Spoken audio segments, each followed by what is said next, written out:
Hello दोस्तों, smart education GDR में आपका स्वागत है। कुछ हमारे मित्र पूछ रहे थे कि सर 12th क्लास के पेपर का पैटर्न कैसा है। तो क्वार्टरली एग्ज़ाम है आपका, तो उस हिसाब से मैं इस पेपर का पैटर्न बता रहा हूं। और इस पेपर का ऐसा पैटर्न आएगा और संभावित क्वेश्चन भी शायद आपको इसमें से मिल जाएँ। तो मैं ये पैटर्न बता रहा हूँ आपको कि किस प्रकार का आपका पेपर का पैटर्न रहता है। तो देखिए, सबसे पहले आपके पेपर में आएगा, जब आप 12th क्लास का एग्ज़ाम देने जा रहे हैं तो सबसे पहले आपके पेपर में ऐसा आएगा, read the passage and answer the question that follows. ठीक है, सबसे पहले आपको पैसेज पढ़ना है, उसके बाद आपको क्वेश्चन के आंसर देना है। लेकिन पैसेज पढ़ने का तरीका मैं बता दे रहा हूँ। जनरली आप क्या करते हैं कि जब भी आप बनाते हैं तो आप पैसेज को पढ़ते हैं, ऐसा नहीं करना, ये तरीका बिल्कुल गलत है। सबसे पहले आपको क्या करना है, क्वेश्चन पढ़ना है। सबसे पहले आपको करना क्या है, क्वेश्चन पढ़ना है। मान लो ये क्वेश्चन दिए हैं, why were the geese keen to visiting the lake in Banaras. ठीक है, तो पहले आपको क्वेश्चन पढ़ना है, उसके बाद ही इसके फिर आंसर देना है कि इसमें से क्या सही हो सकता है। ये मैंने तरीका बताया। अभी मैं इसको सॉल्व करके नहीं दिखा रहा हूँ, अभी बहुत समय हो जाएगा। अभी मैं एक ब्रीफ इंट्रोडक्शन दे रहा हूँ। हो सकता है आने वाले समय में मैं पूरा और बताऊं कैसे कैसे आएगा पेपर। तो ये तो मैं आपको बता रहा हूँ कि पैटर्न कैसा है, ये पैटर्न की बात हो रही। ठीक है, तो ये सॉल्व करने का तरीका हो रहा है कि कभी भी पैसेज को पहले नहीं पढ़ा जाता, पहले क्वेश्चन को पढ़ा जाता है, बाद में पैसेज को किया जाता है। अगर आप समझते हैं पैसेज को सॉल्व करना तब तो ठीक है, नहीं तो आप क्या करें कि जो क्वेश्चन में जो अक्षर दिए रहते हैं, मान लीजिए उदाहरण के तौर पर आपने कोई भी क्वेश्चन पढ़ा, मान लीजिए यही क्वेश्चन ले लेते हैं, ये आपने पढ़ा ये वाला, तो इस क्वेश्चन से संबंधित शब्द पैसेज में कहाँ लिखे हुए हैं। अगर आपको बिल्कुल नहीं आता उस स्थिति में, तो इस क्वेश्चन से संबंधित शब्द पैसेज में कहाँ लिखे हुए हैं आप देखकर वहाँ से उसको टिक आउट कर सकते हैं, उसे मार्क आउट कर सकते हैं और उसका उत्तर बना सकते हैं। ये तरीका है एक। ठीक है, अगर समझ में नहीं आता उस स्थिति में, समझ में आ रहा है तो कोई बात ही नहीं है।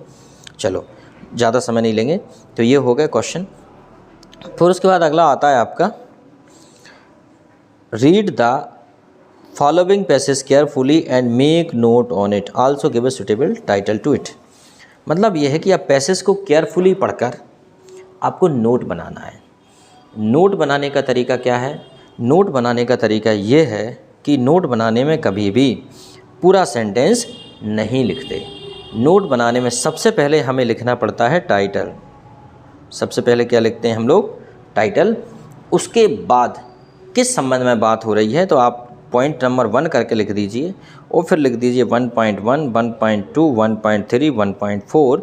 और ज़्यादातर इसमें जो डिफ़िकल्ट वर्ड होते हैं उनको ज़्यादातर हम इसमें प्रयोग करते हैं। नोट मतलब क्या होता है, मान लो कोई बड़ी कथा आपने सुनी है, उसमें से मुख्य बातें, खास बातें, जब आप किसी भाषण को देने जाते हैं, भाषण देने, तब भी आप पूरा भाषण लिख के नहीं ले जाते, पर किन विषयों पर बोलना है उन विषयों को आप नोट करके ले जाते हैं और उन विषयों पे आप बोल देते हैं, क्योंकि उनके बारे में आपको पहले से पता है। यही नोट बनाना होता है। फिर जैसे पॉइंट नंबर 2 आ जाएगा, 2.1, 2.2, 2.3, इस प्रकार से ज़्यादा कुछ भी नहीं लिखना, छोटी छोटी चीज़ें आपको लिखते हुए नोट्स बनाना है। वैसे हम आपको नोट बनाना मैंने एक बताया है एक वीडियो में, आप उसको देख लीजिएगा। ठीक है, फिर उसके बाद पैटर्न यही रहता है। फिर उसके बाद आता है जैसे question number 3, you are Harsh, sports secretary of your school, write a notice for your school notice board about the sports meet to be held in the next week. अब ये हो गया आपका नोटिस बनाने के लिए। ठीक है, कि आप हर्ष स्पोर्ट्स सेक्रेटरी हैं और आपके स्कूल में एक स्पोर्ट मीट होने वाली है, खेल के ऊपर एक समागम होने वाला है, स्पोर्ट मीट होने वाली है। उस समागम के बारे में आपको बच्चों को सूचित करना है, तो उसके लिए आपको एक नोटिस बनाना है। तो इसको भी आप पढ़ लीजिए, ये पैटर्न है।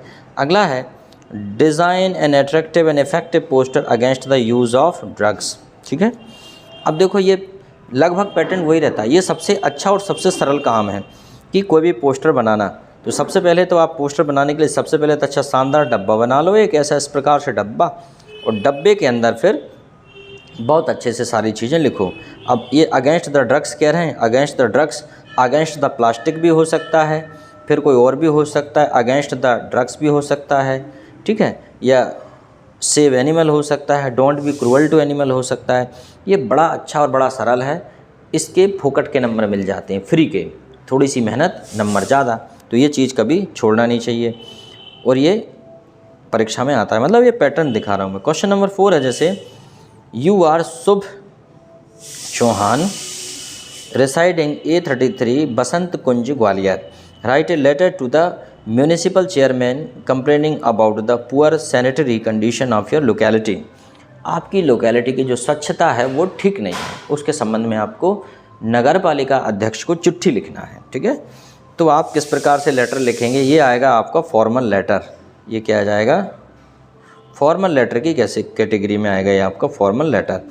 तो letter to the collector, letter to the municipal chairman, letter to the postmaster, letter to the director of Dainik Bhaskar, the editor of Dainik Bhaskar, इस प्रकार के लेटर एक ही श्रेणी में आते हैं। लगभग लिखने का तरीका सेम होता है। ठीक है, अथवा इसमें एक और दिया है, अथवा ये वाला, अथवा you are Riya Verma residing at 158 Basu Nagar Khargone write a letter to your friend inviting her to your birthday party. अब आपको क्या करना है, अपने दोस्त को बर्थडे पार्टी में इनवाइट करना है। यू आर रिया, तो बर्थडे पार्टी में इनवाइट करने, ये होता है इनफॉर्मल लेटर, ये हो जाएगा इनफॉर्मल लेटर। ठीक है, तो इस टाइप का लेटर भी तैयार कर लीजिए। क्वार्टरली एग्ज़ाम में, हाफ ईयरली में या फाइनल एग्ज़ाम में इस प्रकार का लेटर आ सकता है।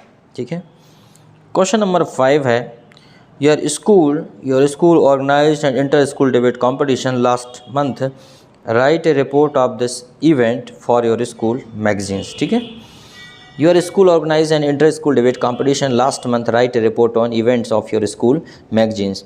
तो देखिए, आपको एक रिपोर्ट लिखना भी आना चाहिए इस प्रकार की, क्योंकि आप जानते हो कि हमेशा इस प्रकार का आता रहता है कि एक आपको रिपोर्ट भी लिखना आना चाहिए। ठीक है, अगर आपको रिपोर्ट लिखना नहीं आती तो it's a very danger things, क्योंकि अब आपको समझ में आ गया, एक एप्लीकेशन, एक रिपोर्ट और उसके बाद एक फॉर्मल लेटर, ठीक है, एक पोस्टर डिज़ाइन, इस प्रकार की ये चीज़ें इसमें आ रही हैं। ठीक है,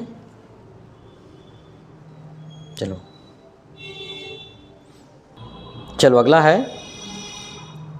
तो अब जैसे कि रिपोर्ट है तो उसमें ये भी डिटेल देना है कि giving the details like the schedule, venue, topic. अब ये सब बताना उसमें कि डिटेल, शेड्यूल, वेन्यू, जगह कौन सी, टॉपिक किस बात पे हो रही है। ठीक है, विनर्स एट्सेट्रा, विनर्स को क्या क्या दिया जाएगा। फिर एक और है इसमें, अथवा right A short paragraph on any one of the following topic in about the 120 words. अब पहले क्या होता था, ऐसे आता था, आजकल क्या ऐसे नहीं आता। Right a paragraph, right A article, right an article या राइट अप, इस प्रकार से आ सकता है। ठीक है, पैराग्राफ, आर्टिकल या राइट अप, ये 3 प्रकार से आ सकता है कुछ भी। अब इसमें देखो उन्होंने क्या क्या दिया है, importance of games and sports, इसे आप ऐसे ही समझिए, impact of global warming, impact of global warming. ठीक है, मैन, कंप्यूटर एंड मोबाइल, आदमी, कंप्यूटर और mobile. Power of press in democracy, press की ताकत इन डेमोक्रेसी, प्रजातंत्र में प्रेस की ताकत। इम्पोर्टेंस ऑफ इंग्लिश, देखो कितने सारे टॉपिक हैं और मुझे लगता है इनमें से कोई भी टॉपिक पे आप आसानी से बना सकते हैं। अब उसके बाद टॉपिक पैटर्न वही है जैसे कि फिल इन द ब्लैंक, तो इनको तो हम देख ही लेते हैं। जैसे फिल इन द ब्लैंक हो गए, जैसे कि he may pen in his bag, he my pen in his bag, तो क्या हो जाएगा, हेड, इसका सेकंड हो जाएगा हेड, क्योंकि हाइड होगा नहीं क्योंकि ही दिया है। How times have you visited Shimla, तो मैनी हो जाएगा इसमें। ठीक है, अनुज इज जूनियर 2 हो जाएगा इसमें। Work hard lest you should, lest के साथ शुड आता है। डोंट वॉक केयरलेसली, लेस्ट नहीं है क्या इसमें, don't walk carelessly you will fell down, else, हाँ एल्स ही आ जाएगा इसमें। वैसे कि इसमें don't walk carelessly लेस्ट you will fell down, तो ठीक है एल्स आ जाएगा इसमें। ठीक है, hardly had the thief seen the police, अब हो जाएगा देन। ठीक है, देन ही रन अवे। चलो ठीक है, डू एज डायरेक्टेड ये दिए हैं। I believe so you have acted wrongly, okay, I believed so you have acted, combine the sentence using the noun clause. ठीक है, तो उसमें नाउन क्लॉज के थ्रू इस सेंटेंस को कंबाइन करना है। तो यहाँ पे आपको नाउन क्लॉज का प्रयोग करना है। Unless I have money I can not buy this car, ठीक है। तो ये एक दिन आपको पूरा समझा देंगे ये, ठीक है, don't worry. The tea is too hot for him to drink. अब इसको बता ही दे रहे हैं, unless I have money I can not buy this car, ठीक है। तो क्या हो जाएगा, if I do not have money I can not buy this car, ठीक है। इसमें इफ़ का प्रयोग कर लेंगे। The tea is too hot for him to drink, right the sentence so that the tea is so hot, the tea is so hot that he can not drink, ऐसा हो जाएगा। She hurt her friend, she hurt her friend, change the sentence to interrogative. She hurt her friend, did she, तो interrogative कैसा हो जाएगा, did she hurt her friend, ठीक है। She hurt her friends, तो did she hurt her friend, ठीक है। This is the school where I teach, identify the underline clause. This is the school, identify, this is the school where I teach. तो clause, तो adverb clause of place, ठीक है। जो place का, इसके लिए इसमें जो है प्लेस है, एडवर्ब क्लॉज ऑफ प्लेस, ठीक है। There is life there is hope, combine the sentence using as long as there is life there is hope, ऐसा इसको कर सकते हैं, ठीक है। इसको प्रॉपरली और बता देंगे। Read the following extract and answer the question. Lewis Carroll, the creator of Alice in Wonderland, was said to have had the just horror of the interview and he never the consented to be the interview. देखो ये जो आता है extract, ये आता है आपका, ये जो आता है आपका बुक से आता है। ये जो आपकी बुक है, आपके पास दो बुक हैं, एक है आपके पास, पहली जो है वो है फ्लेमिंगो और दूसरी है विस्तास। तो एक एक्सट्रैक्ट आपको फ्लेमिंगो से आता है और एक एक्सट्रैक्ट आपको विस्तास से आता है, ठीक है।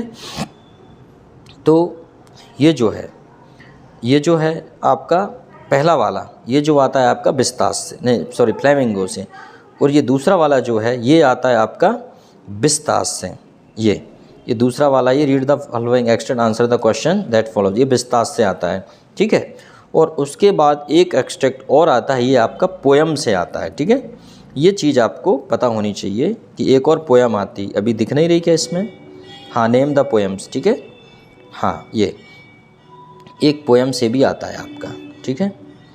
तो ये ध्यान रखो कि पोयम से भी आता है, उसके बाद विस्तास से भी आता है और आपका फ्लेमिंगो से भी आता है, ठीक है।